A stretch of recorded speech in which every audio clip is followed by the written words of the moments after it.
Uh-oh. Does John not have steaks? That's a...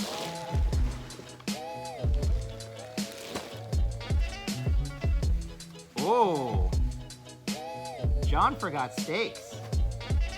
That's a problem. John should have steaks here. I don't have them. I thought that I did, and I don't think I do. So that's a thing that I'm gonna have to deal with. Nope, they're not in there.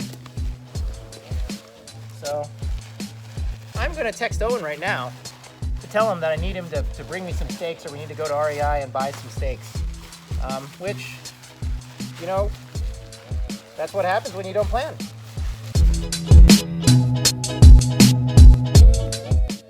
Contrary to what I typically will say about me not bushcrafting, we are actually going to bushcraft today. Surprising, I know. So I'll catch you out with that.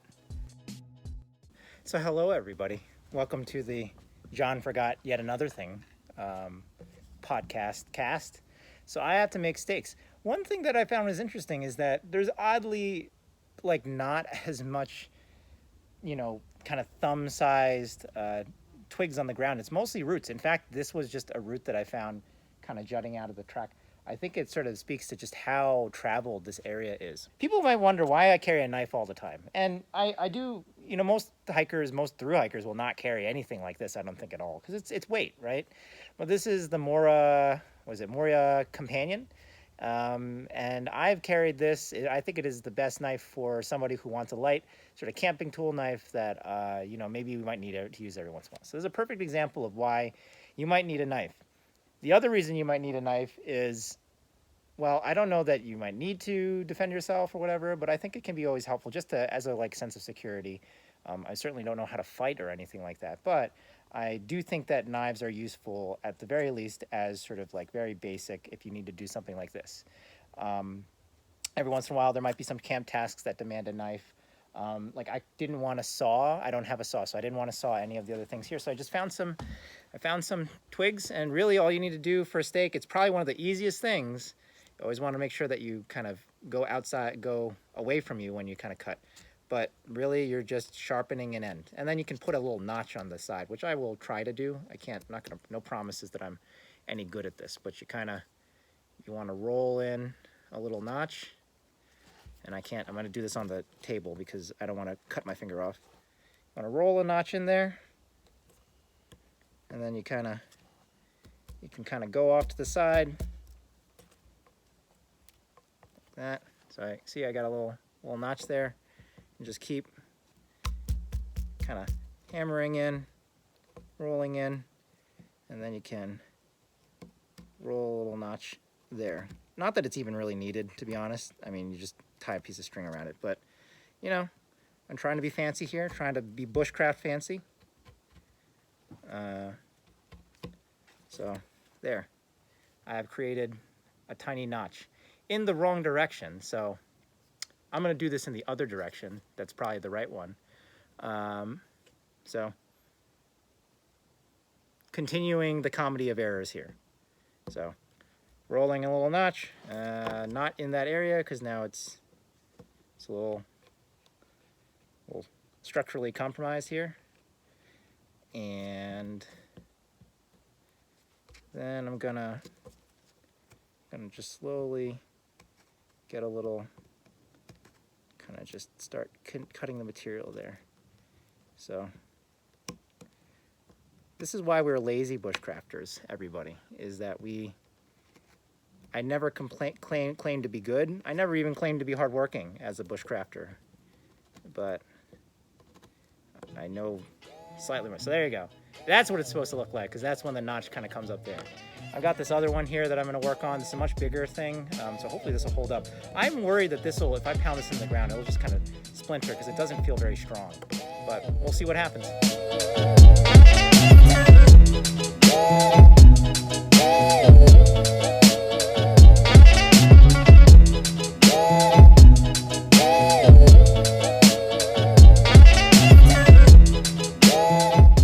So you may have noticed that my hammock is in the other direction. That's because I have forgotten that I reversed this hammock and it opens from the other side. So actually, the thing that you saw here, I'll show you, I'll do a little bit of a tour of the warbonnet blackbird. This thing you saw here, this is actually a little shelf. That's one of the nice things about this hammock. I can put all sorts of things. I can put my shoes in here, which I'm not gonna do. I'll probably put my glasses, telephone, my phone, keys, wallet, that kind of stuff. So you have this nice little shelf here to just kind of throw your stuff in. So that's one of the things I like about this Blackbird XLC. It's a little bigger than the regular Blackbird. Not sure if it's worth the weight quite yet, but it is, you know, it's not super heavy. You can look up the stats on the website. Now I think you can even get more sort of custom weights, custom types of nylon and stuff. But I think what I'm gonna do is I'm gonna maybe set up dinner and eat some dinner, and it's getting dark, so eat some dinner and maybe call it a night for a little bit, and then I'll probably wake up in the morning and yeah. All right guys, you've seen the deal before. I have a new isobutane can, so I'm gonna use this. I guess I could have used the bigger one, but I'm gonna use this isobutane can. Yeah, hopefully. I mean, maybe I'll just buy another one before I get to Yosemite, but I'm gonna use this. Could have bought the gigantic one, that would have been smart. But I'm gonna use this. You've seen me boil this stuff up. Today I'm having lasagna, Backpacker's Pantry. As a vegetarian, I've said this before, Backpacker's Pantry always does me right. This one is plant-based protein in the lasagna, and you put in 2 cups of water. So I'm just gonna be using this just for boiling water right now. And I ditched my old E-Tech for this BSR or fake BS, whatever, BRS stove, and it's been doing me fine. So I figured might as well just bite the bullet, and I will boil this water right now. So.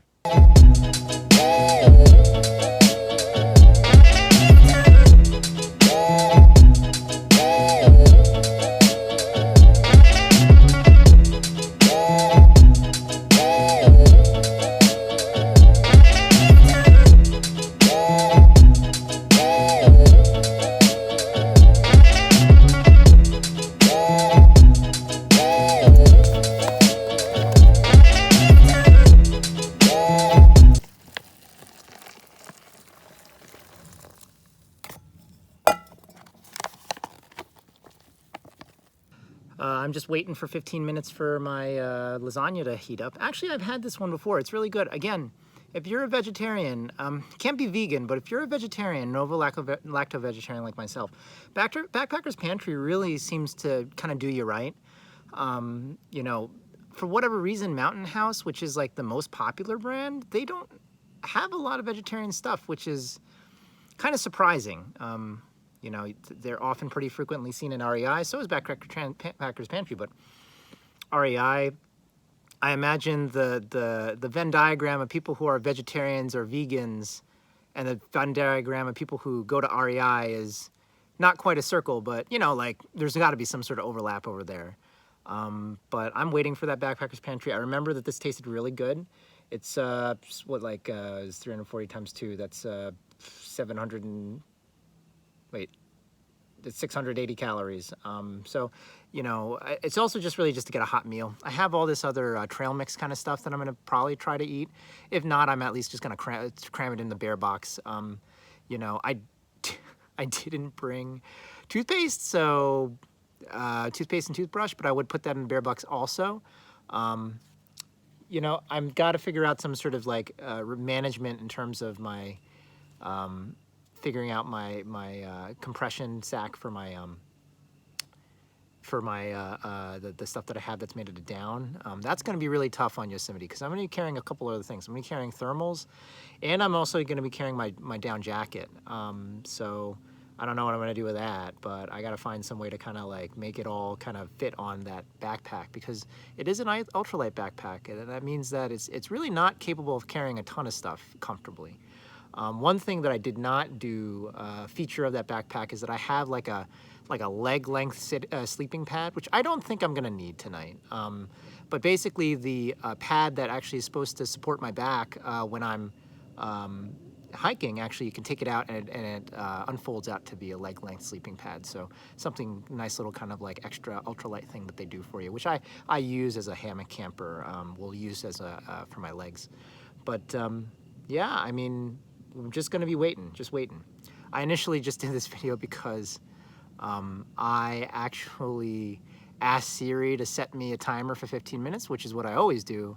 And because we don't have the greatest reception here, it said Siri's not available. So, I mean, you know, I think that this is just barbarism. How come I can't be out here in Springer Mountain, one of the terminuses of the Appalachian Trail, and use Siri effectively so it can do things for me? Because if anything, if I'm about anything, it's about comfort and convenience. Because that's why I like hiking, is the comfort and the convenience of it. But really, it was kind of funny annoyance that I had to set my own timer, which I am now waiting for. Anxiously, I'm actually kind of hungry.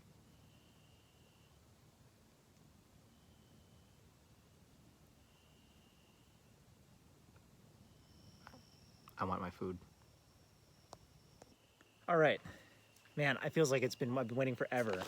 But thank God the lasagna is done. I don't really know that you guys want to watch me eat food, but I'll eat this for a couple bit. Obviously, you can see that I have my headlamp, which makes me look incredibly attractive, obviously. No, seriously, obviously, it looks really doofy, especially with these glasses. But it's gotten significantly darker, and actually, Siri doesn't want to talk to me right now. We're having a fight. But earlier, when I was on the Appalachian Trailhead, the terminus, Siri told me that the sun should just set right about now. So that's why I have got this, and I'm going to start eating this. And, oh yeah, all right. I'm definitely down to eat this.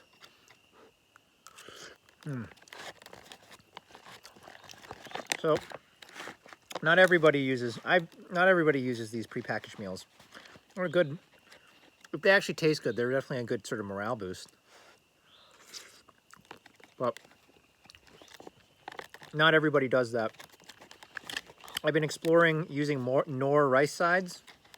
They're not bad. I have to add a lot less water. I mean, think you might have seen that in my last video. But you're supposed to add milk and stuff like that to thicken it. That doesn't work because we don't have milk, or I don't have any milk. This lasagna. On a cold day, after hiking many miles, this would be a really good pick-me-up. So, all right, I guess I'll give you a little bit of a look of what it is, what's in there. So, you can see they had the little lasagna pasta. It's got the tomatoes. It's got little peppers in there. It's got fake meat, protein, vegetable protein. It really does taste good.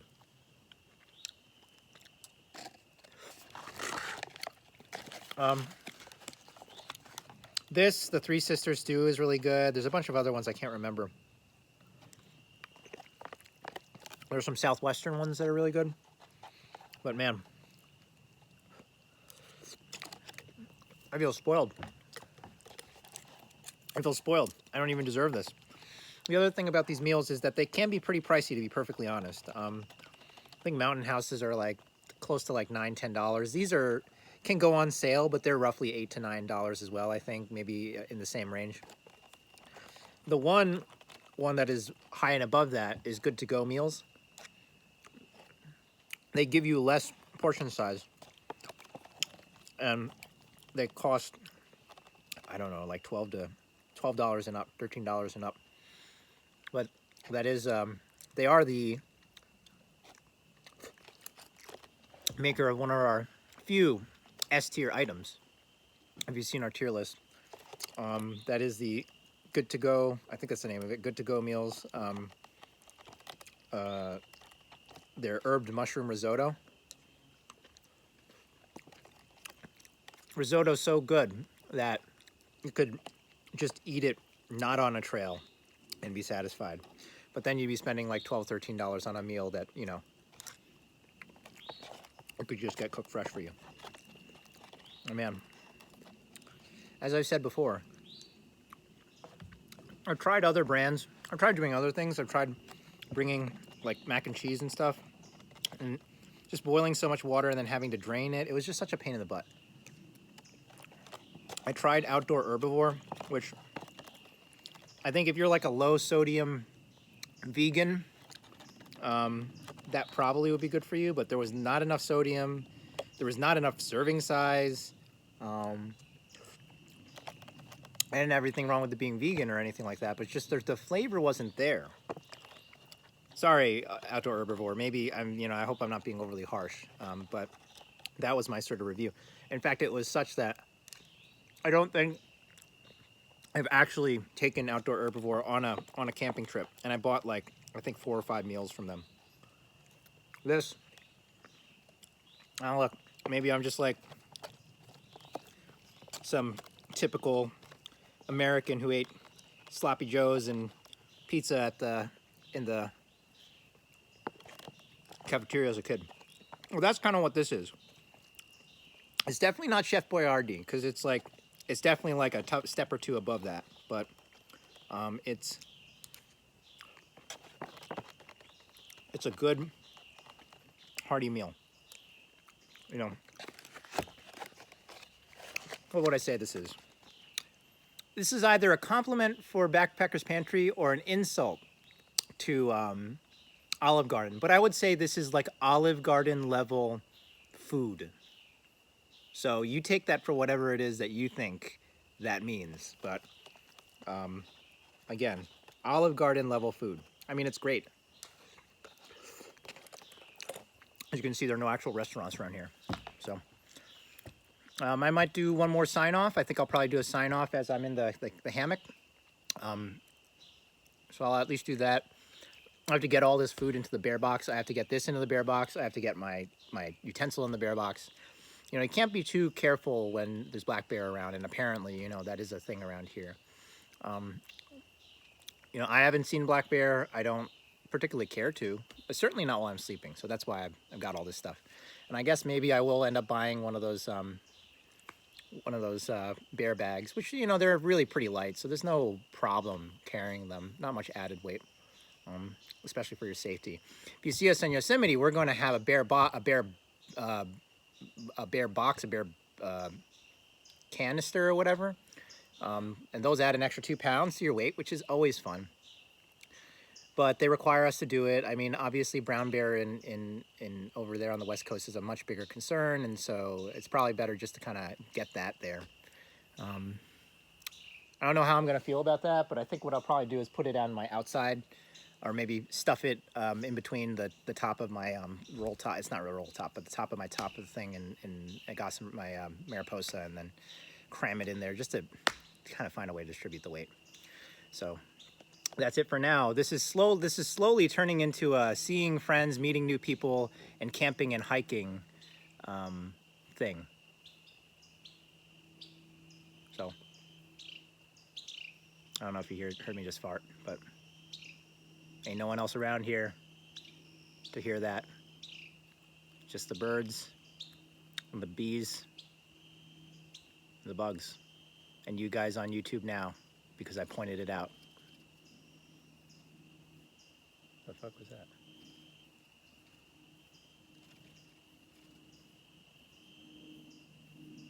Anyways, catch you later. So you guys see here, I've got the bear box here.